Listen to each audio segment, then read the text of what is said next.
Hello दोस्तों, स्वागत है आपका हमारे चैनल यूपी एग्जाम क्रेजर में। दोस्तों, आज के वीडियो में हम 15 फरवरी से संबंधित उत्तर प्रदेश करंट अफेयर और इसके अलावा यूपी एग्जाम्स के लिए मोस्ट इंपॉर्टेंट करंट अफेयर की क्वेश्चंस को डिस्कस करेंगे और हर एक क्वेश्चन से रिलेटेड आपको फैक्ट भी बताएंगे। और वीडियो के अंत में हम आपसे एक क्वेश्चन भी पूछेंगे जिसका जवाब आपको कमेंट बॉक्स में देना है। और अगर आपको इसकी PDF डाउनलोड करनी है तो आप हमारे टेलीग्राम ग्रुप से इसकी PDF डाउनलोड कर सकते हैं। टेलीग्राम ग्रुप की लिंक आपको वीडियो के डिस्क्रिप्शन में मिल जाएगी। तो चलिए आज का वीडियो स्टार्ट करते हैं।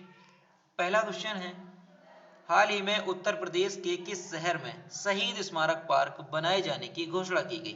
ऑप्शन नंबर ए है कानपुर, बी है गोरखपुर, सी है आजमगढ़ और डी है बरेली।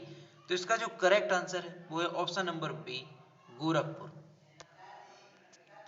स्वतंत्रता आंदोलन में अपनी महत्वपूर्ण भूमिका निभाने वाले शहीदों की याद में गोरखपुर के गोलघर में शहीद स्मारक बनने की तैयारी है।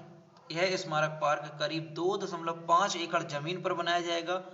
गोलघर काली मंदिर के सामने नजूल की भूमि पर इसे बनाने का प्रस्ताव है। तो ये आपको याद रखना है कि गोरखपुर के गोलघर में ये शहीद स्मारक पार्क बनाया जाएगा। और इस स्मारक पार्क में 1857 से लेकर अब तक के शहीदों की प्रतिमाएं लगाई जाएंगी। और गोरखपुर का एक जिला एक उत्पाद क्या है? टेराकोटा। और गोरखपुर का एक मेला प्रसिद्ध कौन सा है? तो खिचड़ी मेला गोरखपुर में ये लगता है। तो आपको मेला और वन डिस्ट्रिक्ट वन प्रोडक्ट दोनों याद रखने हैं। अगला क्वेश्चन है, हाल ही में किस राज्य में यूटिलिटी शिफ्टिंग नीति 2021 लागू की जाएगी? ऑप्शन नंबर ए है उत्तर प्रदेश, बी है मध्य प्रदेश, सी है महाराष्ट्र और डी है राजस्थान। तो इसका जो करेक्ट आंसर है वो है option number A, Uttar Pradesh. प्रदेश सरकार जल्द यूटिलिटी शिफ्टिंग नीति 2021 लाएगी। इसके जरिए जमीन पर आबादी व परिसंपत्तियां आसानी व बिना विवाद के अन्यत्र स्थानांतरित की जा सकेंगी। इससे मेगा परियोजनाओं के लिए उक्त जमीन पर निर्माण कार्य कराना आसान हो जाएगा। इस नीति का सबसे बड़ा फायदा औद्योगिक टाउनशिप, वेयर हाउस और उद्योग लगाने वाली परियोजनाओं के लिए होगा।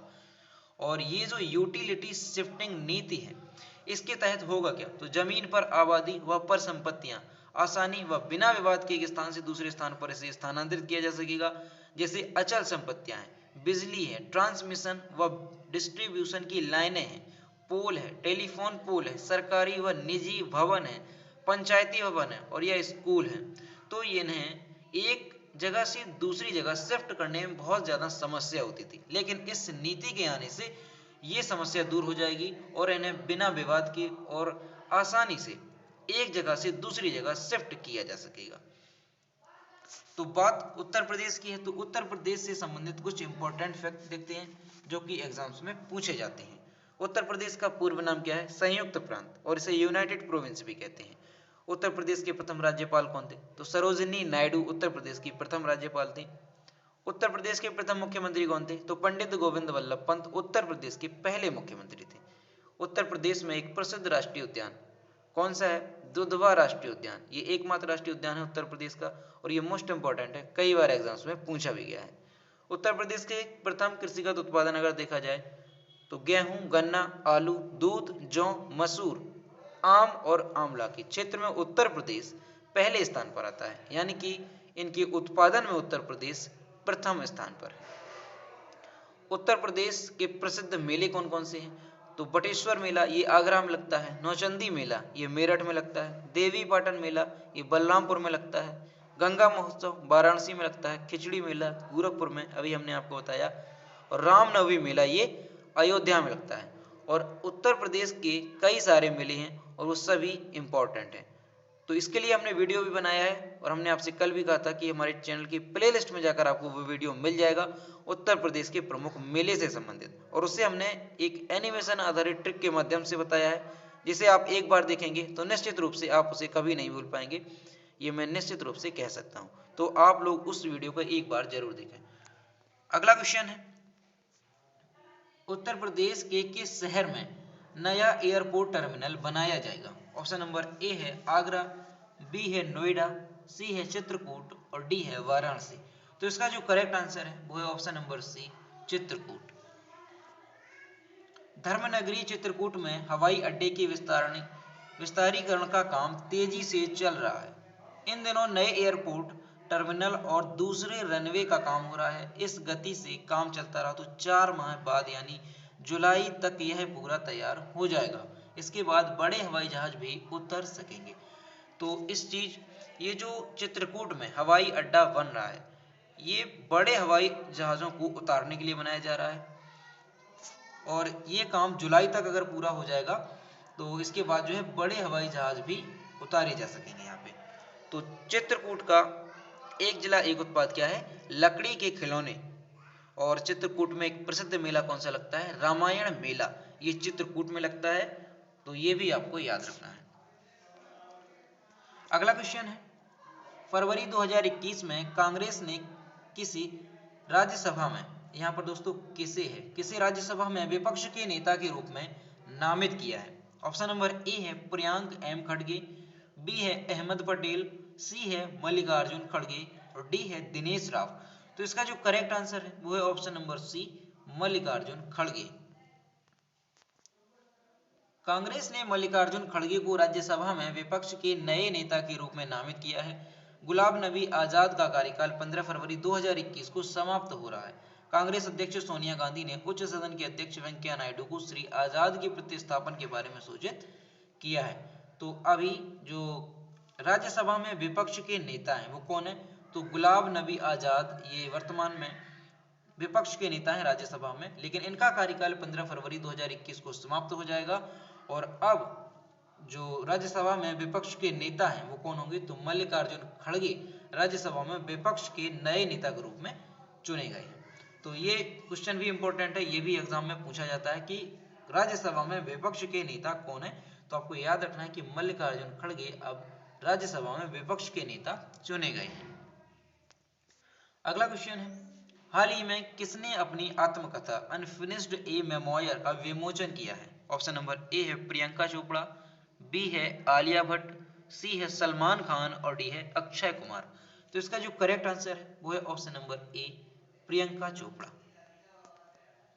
प्रियंका चोपड़ा जोनास ने अनफिनिश्ड ए मेमोयर शीर्षक वाली अपनी आत्मकथा का विमोचन किया। पुस्तक में मिस वर्ल्ड का खिताब जीतने से लेकर बॉलीवुड में उनकी पहली फिल्म तक, उनके पिता की मृत्यु से लेकर निक जोनास से उनकी शादी तक कि उनके जीवन के सभी महत्वपूर्ण क्षणों का इतिहास है। पुस्तक पेंगुइन रैंडम हाउस द्वारा जारी की गई है। तो ये भी याद रखना है कि ये पुस्तक किसके द्वारा जारी की गई है? तो पेंगुइन रैंडम हाउस के द्वारा जारी की गई है।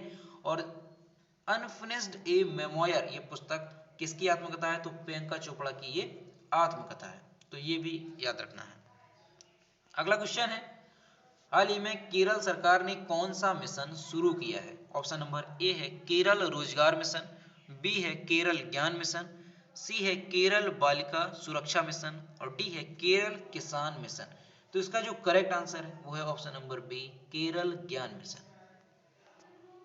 केरल सरकार ने केरल ज्ञान मिशन शुरू किया है, जिसका उद्देश्य राज्य को ज्ञान अर्थव्यवस्था में बदलना है। मिशन नवीन विचारों को बढ़ावा देगा, ज्ञान की पहल को समन्वित करेगा और युवा लोगों को अद्यतन कौशल से लैस करेगा।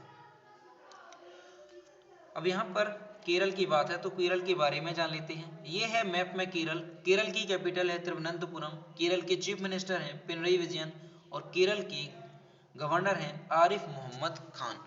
और केरल से संबंधित कुछ और इंपॉर्टेंट क्वेश्चन जो एग्जाम्स में पूछे जाते हैं वो भी देखते हैं। तो केरल के प्रमुख नृत्य देखते हैं। तो कथकली केरल का प्रमुख लोक नृत्य है। ऊडम, मोहिनी अट्टम, काली अट्टम, पादयानी ये केरल के प्रमुख लोक नृत्य हैं। और इनमें से सबसे इंपॉर्टेंट है आपका कथकली, जो कि कई बार एग्जाम में पूछा गया है कि कथकली किस राज्य का ये लोक नृत्य है। तो आपको याद रखना है ये केरल का नृत्य है। और उसके अलावा मोहिनी अट्टम भी इंपॉर्टेंट है, ये भी एग्जाम में पूछा गया है। तो आपको सभी याद रखने हैं। केरल की प्रमुख नदियां कौन कौन सी हैं? तो कावेरी, पेरियार, पंपा, मणिमाला और मेन्नार ये केरल की प्रमुख नदियां हैं। इनसे भी क्वेश्चन कई बार एग्जाम्स में पूछे जाते हैं। आपको कोई नदी दे दी जाएगी कावेरी, ये किस राज्य से संबंधित है? तो आपको बताना होगा कि ये केरल से संबंधित है। केरल राज्य की सीमा किन राज्यों को टच करती है? तो केरल की सीमा 2 राज्यों को टच करती है, तमिलनाडु और कर्नाटक। और केरल में कितने जिले हैं? तो 14 जिले हैं। कितने 14 जिले हैं। और केरल में लोकसभा की सीटें कितनी है, तो 20 लोकसभा की सीटें हैं। और राज्यसभा की सीटें कितनी है, तो 9 राज्यसभा की सीटें हैं। कई बार लोकसभा और राज्यसभा की सीटों से भी संबंधित क्वेश्चन पूछ लिए जाते हैं। अगला क्वेश्चन है, भारत कोविड-19 के विरुद्ध 7 मिलियन से अधिक टीकाकरण प्राप्त करने वाला विश्व का सबसे तेज देश बन गया है। भारत ने यह उपलब्धि कितने दिनों में पूरी की है? ऑप्शन नंबर ए है 21, बी है 24, सी है 25 और डी है 26। तो इसका जो करेक्ट आंसर है वो है ऑप्शन नंबर डी 26। भारत कोविड-19 के विरुद्ध 7 मिलियन से अधिक टीकाकरण प्राप्त करने वाला विश्व का सबसे तेज देश बन गया है। भारत ने यह केवल 26 दिनों में पूरा किया। संयुक्त राज्य अमेरिका को इस मिशन तक पहुंचने में 27 दिन लगे, जबकि ब्रिटेन को 7 मिलियन टीकाकरण तक पहुंचने में 46 दिन लगे। भारत ने 16 जनवरी 2021 को 2 स्थानीय रूप से निर्मित टीकों कोविशील्ड और कोवैक्सीन के साथ कोविड-19 प्रतिरक्षण अभियान शुरू किया था। तो ये आपको याद रखना है कि भारत ने जो कोविड प्रतिरक्षण अभियान शुरू किया था वो कब किया था, तो 16 जनवरी 2021 को ये वैक्सीन वाला अभियान शुरू किया था। और अब भारत ने मात्र 26 दिनों में 7 मिलियन से अधिक टीकाकरण प्राप्त करने के साथ साथ विश्व का सबसे तेज देश बन गया है। अगला क्वेश्चन है, हाल ही में किस राज्य के मंत्रिमंडल ने ओलंपिक खेलों के लिए क्वालिफाई करने वाले खिलाड़ियों को तैयारी के पैसे के रूप में 5 लाख की वित्तीय सहायता प्रदान करने का निर्णय लिया है? ऑप्शन नंबर ए है पंजाब, बी है गुजरात, सी है हरियाणा और डी है राजस्थान। तो इसका जो करेक्ट आंसर है वो है option number C Haryana. Haryana मंत्रिमंडल ने ओलंपिक खेलों के लिए क्वालिफाई करने वाले खिलाड़ियों को तैयारी के पैसे के रूप में 5 लाख रुपए की वित्तीय सहायता प्रदान करने का निर्णय लिया है। हरियाणा से संबंधित कुछ इंपॉर्टेंट फैक्ट देखते हैं। तो हरियाणा के प्रमुख नृत्य कौन कौन से हैं, तो सांग, छठी, खोरिया, घूमर, झूमर, फाग, भंगड़ा और चौपाया, ये हरियाणा के प्रमुख लोक नृत्य हैं। और इनमें से जो घूमर है और भंगड़ा है ये एग्जाम्स में पूछा भी गया है, तो ये आपको याद रखना है। और हरियाणा देश का पहला राज्य है जहां पर 1970 में सभी राज्यों में बिजली की व्यवस्था हो गई थी। तो ये भी आपको याद रखना है, ये पहला राज्य है जहां पर 1970 में सभी राज्यों में बिजली की व्यवस्था हो गई थी। अब यहाँ पर बात हरियाणा की है, तो हरियाणा से संबंधित कुछ इंपॉर्टेंट फैक्ट देखते हैं। ये है मैप में हरियाणा। हरियाणा की कैपिटल क्या है, चंडीगढ़। हरियाणा के चीफ मिनिस्टर कौन है, मनोहर लाल खट्टर। और हरियाणा की गवर्नर कौन है, सत्यदेव नारायण आर्य। और ये हम आपको बार बार इसलिए बताते हैं कि आपको ये सारी चीजें अच्छे से याद हो जाएं। अगला क्वेश्चन है, फरवरी 2021 में किसने राष्ट्रपति भवन का वार्षिक उदयनोत्सव शुरू किया? ऑप्शन नंबर ए है रामनाथ कोविंद, बी है नरेंद्र मोदी, सी है अमित शाह और डी है ओम बिरला। तो इसका जो करेक्ट आंसर है वो है option number A Ramnath Kovind. राष्ट्रपति रामनाथ कोविंद ने 12 फरवरी 2021 को राष्ट्रपति भवन का वार्षिक उदयनोत्सव शुरू किया। मुगल गार्डन आम जनता के लिए सोमवार के अलावा 13 फरवरी से 21 मार्च 2021 तक सुबह 10 बजे से शाम 5 बजे तक खुली रहेंगे। आगंतुकों को केवल अग्रिम ऑनलाइन बुकिंग के माध्यम से बगीचे को देखने की अनुमति दी गई है। तो आपको पहले से ही जो ये बगीचा है कौन सा, मुगल गार्डन, इसे देखने के लिए आपको पहले से ही ऑनलाइन बुकिंग किया जाएगा और उनको ही इसकी अनुमति दी जाएगी। अगला क्वेश्चन है, मार्च 2021 में मैरीटाइम इंडिया समिट 2021 का उद्घाटन कौन करेगा? ऑप्शन नंबर ए है नरेंद्र मोदी, बी है नितिन गडकरी, सी है प्रकाश जावड़ेकर और डी है राजनाथ सिंह। तो इसका जो करेक्ट आंसर है वो है option number A Narendra Modi. प्रधानमंत्री श्री नरेंद्र मोदी 2 मार्च 2021 को मैरीटाइम इंडिया समिट 2021 का उद्घाटन करेंगे।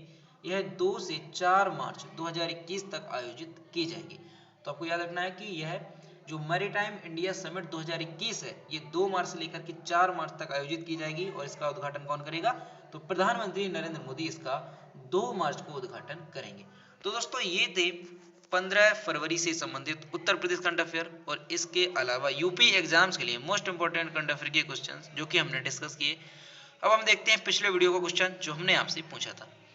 तो ये है कल के वीडियो का क्वेश्चन जो हमने आपसे पूछा था।